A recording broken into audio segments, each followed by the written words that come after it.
The screeching sound of metal against metal jolted Jake awake. Rushing out of his apartment, he couldn't believe his eyes. Karen, his next-door neighbor, was furiously ripping off the side mirror of his brand-new car. "What the hell do you think you're doing?" Jake shouted, sprinting towards her. Karen turned around, her face flushed with rage. "Your damn car was parked too close to mine. I couldn't even open my door without scratching it. So you thought it was okay to destroy my property? Are you out of your mind?" Jake couldn't believe the nerve of this woman. He had only moved in a few weeks ago, and she had already made his life a living hell with her constant complaining and entitled behavior. "I'm not paying for that mirror, you jerk." Karen spat, throwing the broken piece at his feet. "Park your car somewhere else next time." Before Jake could respond, Karen stormed back into her apartment, slamming the door behind her. Fuming, he picked up the mirror and inspected the damage. This was going to cost him a fortune to replace. Taking a deep breath, Jake decided to let this go for now. He had a feeling Karen was the type of person who thrived on confrontation, and he didn't want to give her the satisfaction. Instead, he resolved to file a report with the police and deal with this through the proper channels. Little did Jake know, his neighbor's abhorrent behavior was about to take an even more unexpected turn. The next morning, Jake awoke to the sound of sirens outside his building. Peering out the window, he saw 2 police cars parked in front of Karen's apartment. Within minutes, officers were escorting her out in handcuffs, a look of sheer panic etched on her face. Jake watched in utter bewilderment as the scene unfolded. What on earth could Karen have done to warrant an arrest? As the police cars sped away, a familiar face emerged from one of the units. It was none other than Chief Rivers, the head of the local police department. Sensing Jake's puzzled gaze, the chief looked up and their eyes met. To Jake's surprise, the stern-faced officer nodded at him and mouthed the words, "I'll be in touch." His heart racing, Jake closed the curtains and tried to process what had just happened. Was this somehow connected to the incident with his car mirror? And why did the police chiefs seem to know him? Jake didn't have to wait long for answers.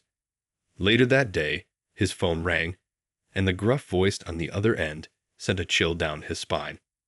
"Son, we need to talk." "Son," Jake repeated, utterly bewildered. "I'm sorry, but I think you have the wrong number." "No, I don't," the gruff voice on the other end replied. "This is Chief Rivers, and you, young man, are in a lot of trouble." Jake's stomach dropped. The police chief. What on earth was going on? "I'm afraid I don't understand, sir." "What did I do?" "It's not what you did, it's what your neighbor did," Chief Rivers growled. "Karen Johnson, the woman who vandalized your car mirror yesterday. She happens to be my daughter." Jake felt his heart skip a beat. Of course, it all made sense now. No wonder the chief had looked at him that way earlier. "I see. Well, I can assure you, I had no idea she was your daughter. I was planning to file a report with the police about the incident."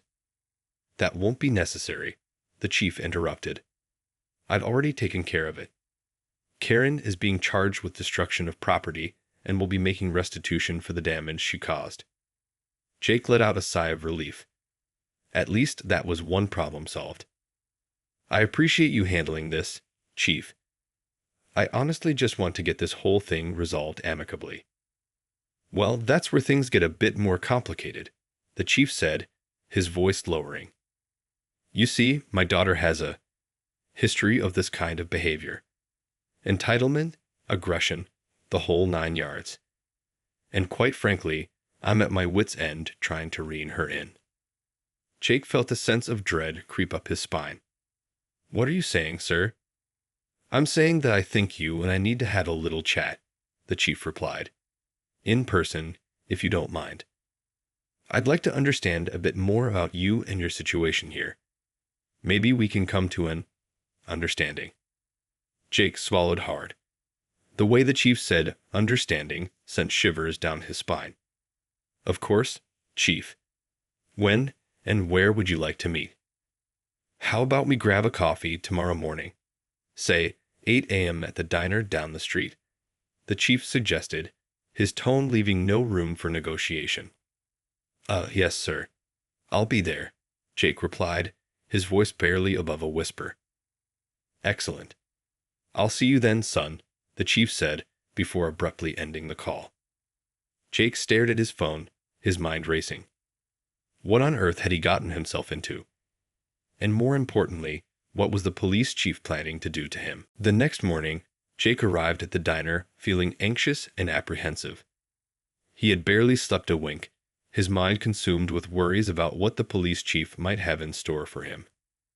As he stepped through the door, he immediately spotted Chief Rivers sitting in a booth near the back, nursing a steaming cup of coffee. Taking a deep breath, Jake made his way over and slid into the seat across from him. Thank you for coming, son, the chief said, his piercing gaze fixed on Jake. Of course, sir, Jake replied, trying to keep his voice steady. I hope I'm not in any kind of trouble. The chief let out a heavy sigh. Well, that all depends on how this conversation goes, doesn't it? Jake swallowed hard, his palms starting to sweat. I'm listening, Chief. Look, I'll cut right to the chase, the chief began, leaning forward. My daughter Karen has a serious problem with authority and a complete lack of respect for other people's property. She's been like this since she was a child, and I've tried everything to set her straight, but nothing seems to work. Jake nodded slowly, unsure of where this was going. Now you're a young man, relatively new to the neighborhood, and you find yourself on the receiving end of Karen's latest tantrum, the chief continued. I can only imagine how frustrating that must be. It's been quite the experience, to say the least, Jake admitted. Well, here's the thing, the chief said, his eyes narrowing. I can't have you going to the police and filing a report against my daughter. It would only make things worse, and quite frankly, I don't need the added hassle. Jake felt his heart drop. But Chief, she destroyed my property. Surely there have to be consequences. Oh, there will be consequences, the chief replied, his voice taking on a stern tone. Karen will be paying for the damage to your car, I can assure you of that. But I need you to keep this whole thing quiet, you understand. Jake stared at the chief, his mind racing. I'm not sure I can do that, sir. I mean, it's the right thing to do, isn't it? To report the crime. The chief leaned back in his seat, his gaze unwavering. Son, let me be perfectly clear. If you so much as breathe a word of this to anyone, I can make your life a living hell. I have connections, resources, and influence that you can't even begin to fathom. Jake felt a chill run down his spine. The threat in the chief's voice was unmistakable. Are you threatening me, sir? I'm simply stating the facts, the chief replied, his tone icily calm. Karen is my daughter, and I will do whatever it takes to protect her, even if it means bending the rules a little. So, what's it going to be, Jake? Are you going to keep this little incident to yourself, or am I going to have to make your life a living nightmare? Jake's mind raced as he stared across the table at the intimidating police chief. The weight of the situation was crushing, and he felt like he was trapped in a nightmare. I don't know what to say, Chief, Jake stammered, his heart pounding in his chest. I think you know exactly what to say, son, the chief replied, his tone brooking no argument. You're going to keep your mouth shut about this whole incident, and in exchange, I'll make sure Karen pays for the damage to your car. Jake felt a sinking feeling in the pit of his stomach. He knew he should stand up to the chief, to report the crime like any law-abiding citizen would. But the threat in the older man's eyes was undeniable. What if I refuse? Jake asked, his voice barely above a whisper. The chief leaned forward, his eyes narrowing. Then I'll make sure your life becomes a living hell. I have connections, resources, and influence that you can't even begin to imagine. Trust me, you do not want to cross me. Jake swallowed hard, his mind racing with possibilities. If he went to the authorities, would they even believe him against the word of the police chief? And what kind of retribution might the chief enact if he defied him? I don't know what to do, Jake admitted, his voice trembling. It's simple, really, the chief said, leaning back in his seat. You keep your mouth shut, and I'll make sure Karen pays for the damage. It's a win-win for both of us. Jake's hands gripped the edge of the table, his knuckles turning white. He knew he was backed into a corner, and the thought of being at the mercy of this powerful man terrified him. All right, he finally conceded, his voice barely audible. I'll keep quiet. Excellent choice, son, the chief said, a hint of a smile playing on his lips. I knew you were a reasonable young man. Now let's talk about how we're going to handle this little situation. As the chief laid out his plan, Jake felt a wave of dread wash over him. He had just made a deal with the devil, and he wasn't sure he would be able to live with the consequences. Over the next few days, Jake found himself in a strange and uncomfortable situation. The police chief had true to his word. Karen had been ordered to reimburse Jake for the cost of repairing his car mirror. However, the chief had insisted that the transaction be done discreetly, without any official paperwork or police involvement. Jake felt uneasy as he accepted the cash-filled envelope from Karen, her eyes downcast and her lips pressed into a thin line. It was clear she was not pleased about having to pay for her own reckless actions, but the threat of her father's influence loomed large. As the days passed, Jake found himself constantly on edge, expecting the other shoe to drop at any moment. He couldn't shake the feeling that the chief had something else up his sleeve, some hidden agenda that would ultimately land Jake in hot water. True to form, the chief's call came sooner than expected. Son, I need a favor, the gruff voice said over the phone. Jake's stomach twisted in knots. What kind of favor, chief? My daughter has been acting out again, the chief explained, his tone laced with barely contained frustration. I need you to keep an eye on her, make sure she doesn't cause any more trouble in the neighborhood. You want me to spy on your daughter? Jake asked, incredulous. I prefer to think of it as looking out for your fellow neighbor, the chief replied.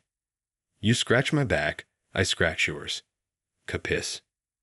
Jake swallowed hard, his mind racing. I don't know, chief. I'm not comfortable with this. It feels... He paused, searching for the right words. It feels manipulative. Manipulative, the chief scoffed. I'm simply asking you to do the right thing, Jake. Karen is a troubled young woman, and I need to keep her on a tight leash. For both of our sakes. The underlying threat was clear. Jake had no choice but to comply. All right, chief, he sighed in resignation. What do you want me to do? Just keep an eye on her. Let me know if she starts causing any more problems, the chief instructed. And remember, this stays between us. Jake hung up the phone, feeling a sense of dread wash over him. He had become entangled in a web of deceit and manipulation, all because of his meddlesome neighbor and her powerful father. As he looked out the window, he caught a glimpse of Karen storming out of her apartment, her eyes filled with anger. Jake couldn't help but wonder what fresh hell was about to unfold. Over the next few weeks, Jake found himself constantly on edge, his senses heightened as he kept a close eye on his neighbor Karen. The police chief's request to keep an eye on her weighed heavily on his conscience, but the threat of retaliation from the powerful man loomed large. Jake watched as Karen's erratic behavior continued, with her lashing out at neighbors, arguing with store owners, and generally making a nuisance of herself around the neighborhood. Each time, he felt the urge to intervene, to stand up to her entitled and aggressive behavior. But the fear of incurring the chief's wrath held him back. One day, as Jake was taking out the trash, he witnessed Karen berating a young mother who had accidentally bumped into her in the hallway.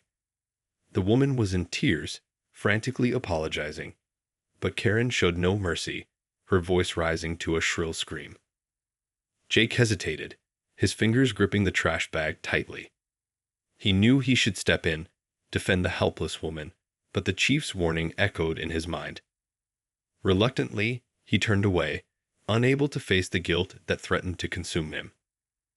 As he returned to his apartment, he found a note slid under his door. It was from the chief, instructing him to meet him at the same diner where they had last spoken. Jake's heart sank. He knew he couldn't ignore the summons.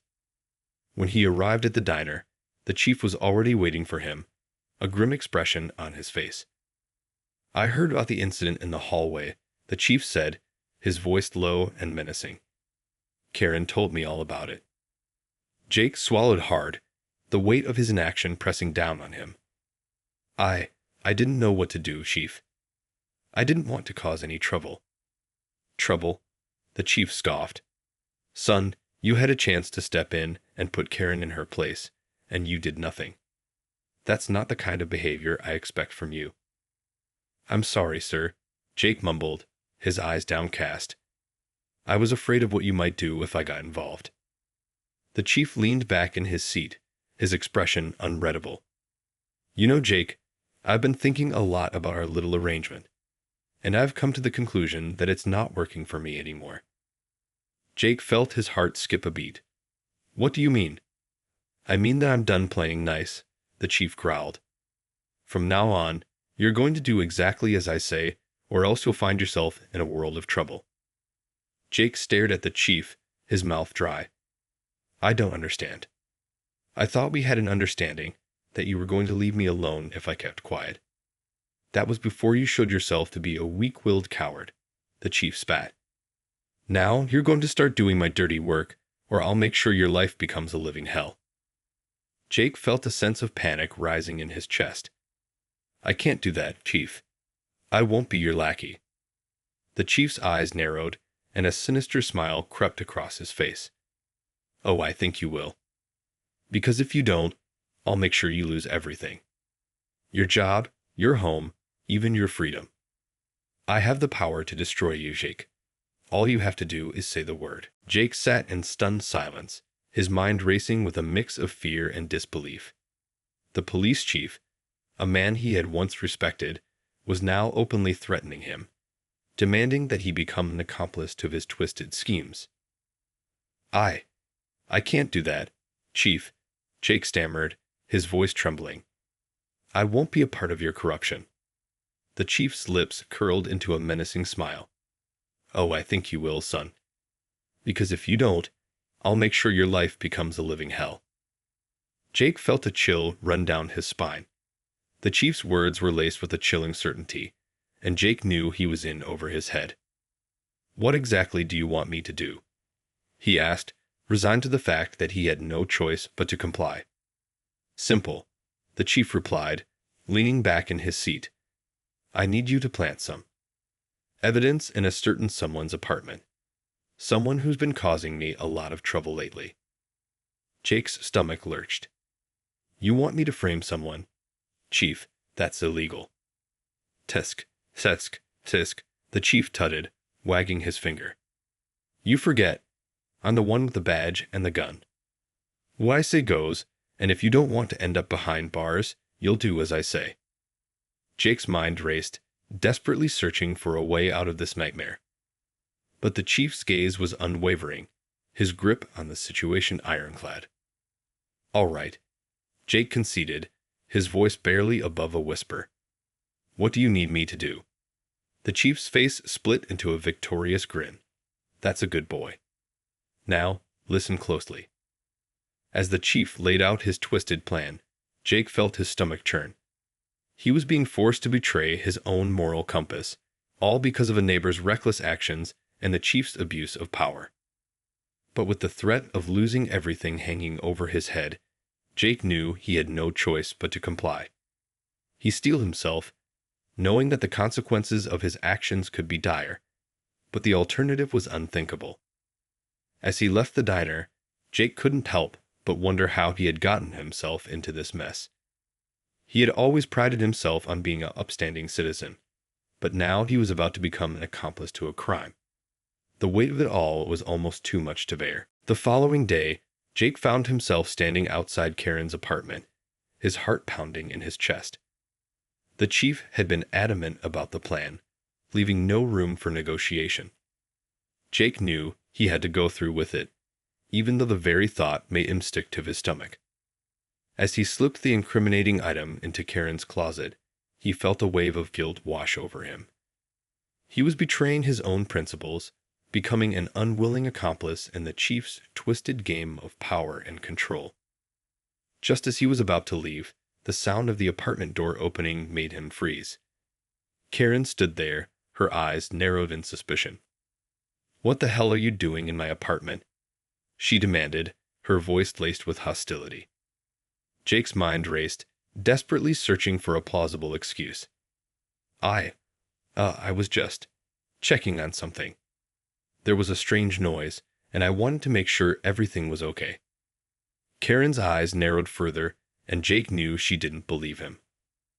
"Well, get the hell out of my apartment before I call the cops." As Jake hurried out of the apartment, he couldn't shake the sinking feeling in the pit of his stomach. He had just taken the first step down a dangerous path, and he knew there was no turning back.